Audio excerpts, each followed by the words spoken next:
Vamos al tema del empleo. Cuando se dice empleo, es un pleonasmo, decir que el empleo significa empleo institucionalizado, empleo regulado.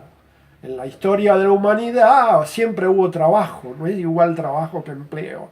En cambio, el empleo es un fenómeno de la modernidad reciente, se consolida en el siglo XIX y requiere una matriz industrial, grandes concentraciones urbanas, sindicatos organizados. Entonces, sería un objetivo deseable ampliar el empleo formal, como se denomina, en la Argentina, y hay que hacer un esfuerzo gigantesco para ello.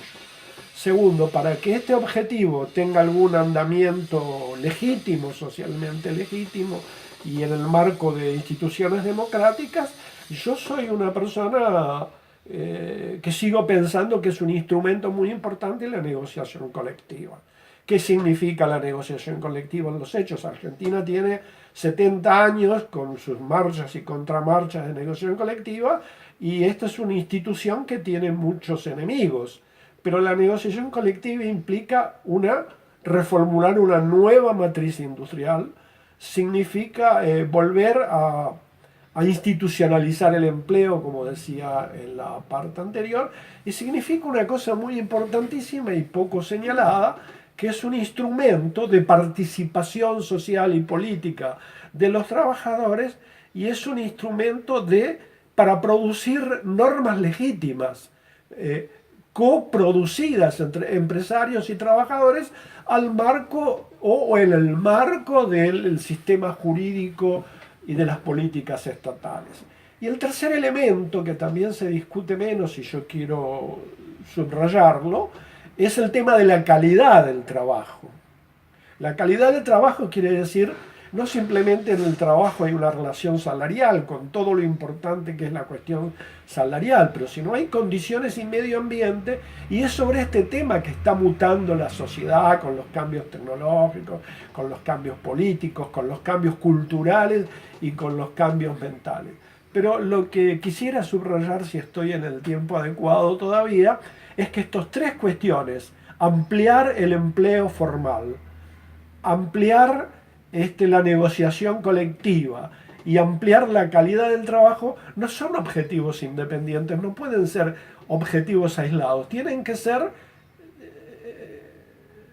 coexistir en la estrategia, porque uno sin otro no existe, no hay negociación colectiva. Si la negociación colectiva no mejora las condiciones y medio ambiente de trabajo, ni propende o desestimula el empleo formal, y bueno, se burocratiza, se rutina y termina para ser negativa en el conjunto.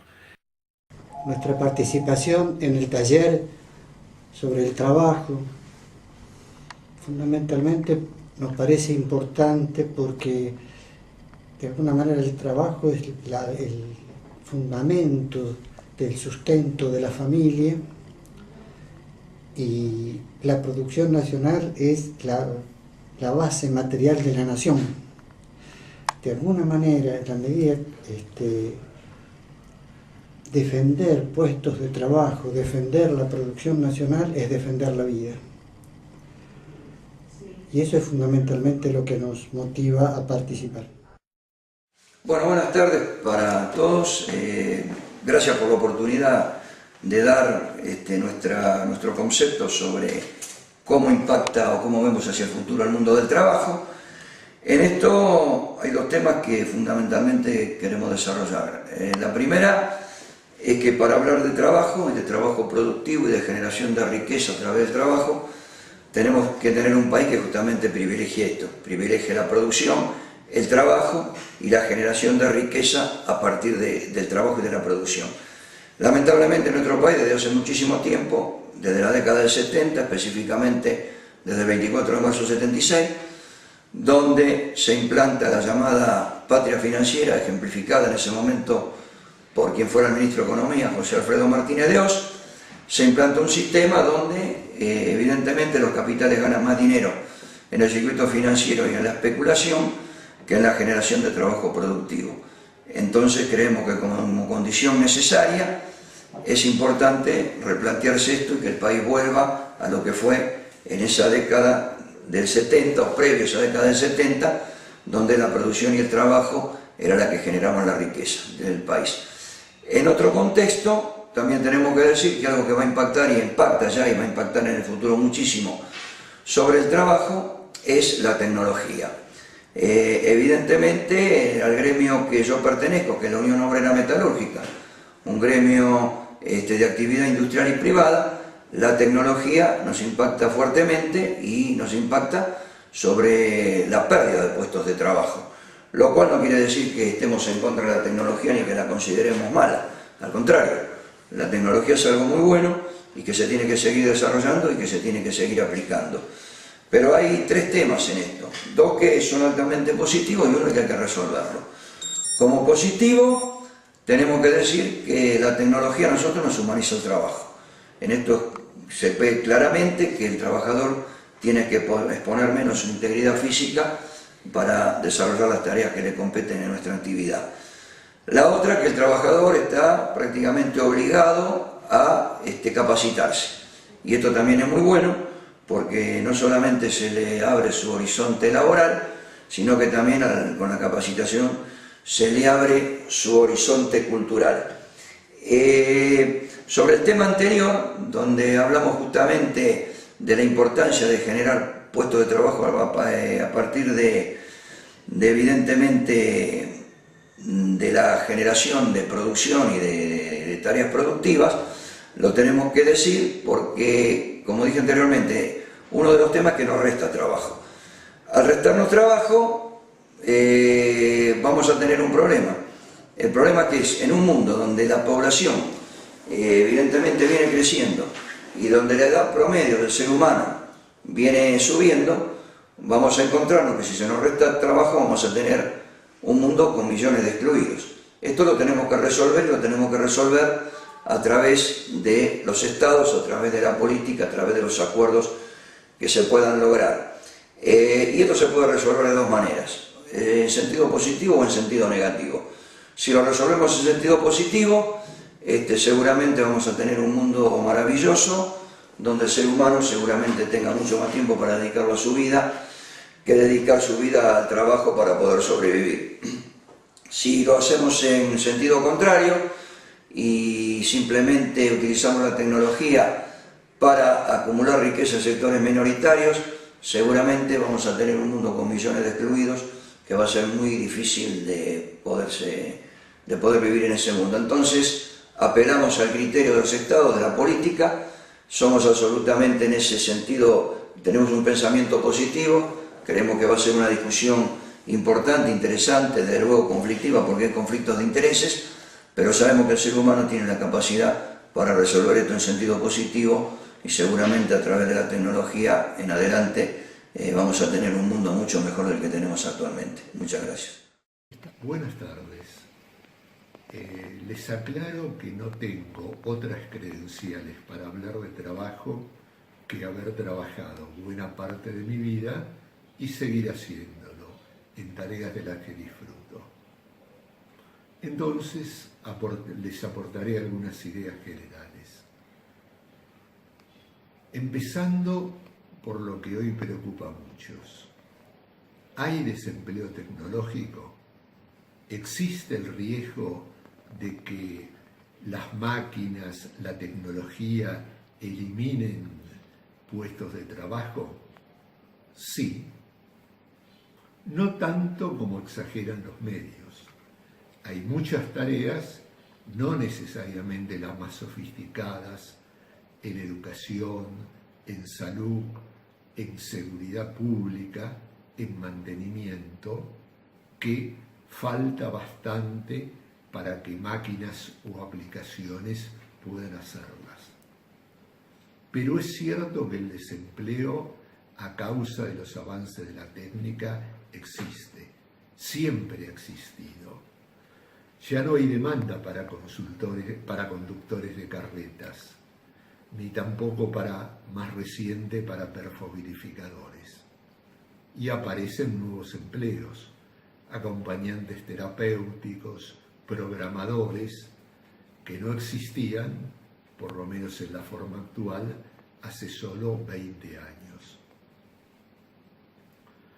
Entonces, yo creo que la solución pasa porque empecemos a pensar en el trabajo como un derecho humano, en el mismo nivel que la vida y la libertad, con los que está íntimamente vinculados. Es un desafío y una necesidad para la sociedad en su conjunto, porque para la comunidad es mucho mejor y hasta más barato dar trabajo que dar el ingreso universal del que ahora se habla o las políticas sociales. Y para la persona el trabajo es mucho más satisfactorio que cualquiera de esas cosas. Tiene que ver con su identidad, con su dignidad. Nosotros tenemos un desafío. El desafío es cómo construimos un modelo de desarrollo. Modelo de desarrollo ciertamente que es crecimiento de los bienes y servicios a disposición de nuestro pueblo, con equidad, con distribución. Es crecimiento con equidad, se llama desarrollo, si no es crecimiento. Nosotros decimos que tenemos un desafío, que es construir un modelo de desarrollo que sea permanente y sustentable en nuestra patria. Y digo tenemos porque es cierto que bajo determinadas condiciones estamos en situación de ofrecerle a nuestro pueblo un modelo nacional y popular con orientación al consumo, y eso lo sabemos hacer. Lo supo hacer Perón del 45 al 52, lo supimos hacer nosotros del 2002, para tomar el ciclo ampliado hasta el 2012. Pero estamos en falta en ofrecerle a nuestro pueblo un modelo nacional y popular. Nacional porque ante todo los intereses nacionales son los que defendemos, y popular porque miramos una sociedad de abajo para arriba, pero que sea con orientación a la producción. Claro, cuando planteamos la orientación a la producción tenemos un problema del debate con los marxistas sobre la plusvalía relativa, y parecería ser que ahí nos enfrancamos en una situación que no tendría una resolución favorable a los sectores populares. Falso. Falso. Estamos en condiciones de, si entendemos cuál es la retribución total de los trabajadores, y no pensamos solamente que la retribución de los trabajadores tiene que ser los sueldos y salarios. Pero claro, esto modifica el aspecto de propiedad y modifica el aspecto de distribución de la renta de la propiedad. No de la propiedad que ya tiene propietario, porque si no eso sería meterse con el derecho de propiedad, que es sagrado para nuestra doctrina y es sagrado para nuestra teología también, al menos los que adherimos a ella. No estamos hablando de eso. Estamos diciendo simplemente que nadie dice que una clase social tiene que ser la propietaria. Eso tampoco está escrito en ninguno de los manuales de nuestra doctrina ni del capitalismo. Hablamos del capital y del trabajo. Se puede debatir, se puede reflexionar y se puede entender, y quizás llegó el momento de plantearnos un modelo nacional y popular con orientación a la producción, porque no hay ninguna duda que dada la revolución energética norteamericana tenemos que bajar los costos primos. Pero no bajar los costos primos y pensar que eso implica que se incremente la explotación del hombre por el hombre. Hay soluciones técnicas, y este seminario, esta jornada, este encuentro entre el movimiento obrero y nuestros empresarios tiene que permitir avanzar en esta solución. El sujeto, en tanto trabajador, se ha modificado, y las representaciones sociales y políticas que los mismos tienen o portan también, ¿no? En ese sentido también es importante analizar lo que se llama el tiempo libre o el tiempo de no trabajo, y cuán heterogéneos se vuelven los sujetos trabajadores en relación a este espacio. Hay tiempo libre forzado, hay tiempo libre que forma parte de un derecho, hay modos de disfrutarlos, hay modos de abordar el tiempo libre de manera diferente.